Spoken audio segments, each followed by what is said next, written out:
মুসার বিলাসবহুল গাড়ি আটক।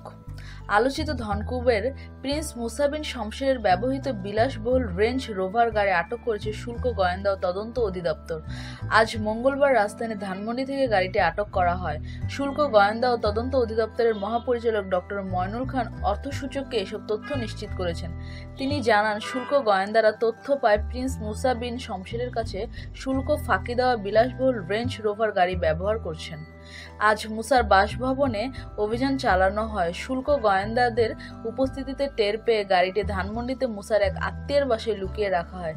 পরে প্রিন্স মুসা বিন শমশেরকে সকাল 8টায় গাড়িটি হস্তান্তর করার জন্য নোটিশ দেয় শুল্ক গোয়েন্দারা। মইনুল খান আরও জানান, শুল্ক গোয়েন্দা আগে থেকে নিশ্চিত হয় মুসার গুলশানের বাড়িতে একটি বিলাসবহুল গাড়ি রয়েছে। সেই গাড়িতে করে আজ সকালে 6:30টায় তার নাতিকে ধানমন্ডির সানবিম স্কুলে পাঠানো হয়। পরে স্কুল থেকে ওই গাড়িটি ধানমন্ডির হাউস 51 রোড 6-এর লেক ব্রিজ অ্যাপার্টমেন্টে লুকিয়ে রাখা হয়। স্কুল ছুটি হলে দুপুর 2টায় অন্য আরেকটি গাড়িতে করে নাতিকে গুলশানের বাড়িতে আনানো হয়। তিনি জানান, দিনভর নাটকীয়তা শেষে ধানমন্ডির ওই বাড়ি থেকে বিকেলে 3:30টায় গাড়িটি উদ্ধার করা হয়। গাড়িটি ভুয়া আমদানি দলিলাদি দিয়ে ভোলা ঘ 110035 হিসেবে রেজিস্ট্রেশন নেওয়া হয়েছিল।